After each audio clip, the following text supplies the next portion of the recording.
We've learned an officer-involved shooting late Sunday morning in Beloit has turned fatal after the suspect shot dies at a local hospital. As is protocol, the Division of Criminal Investigation at the Wisconsin Department of Justice has taken over the investigation. Here's what we know so far.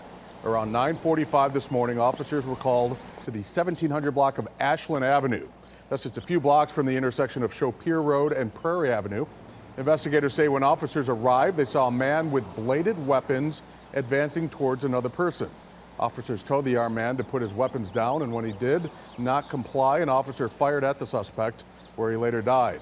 No law enforcement was hurt during the incident. The officer who fired the shots is now on administrative leave, which is agency policy.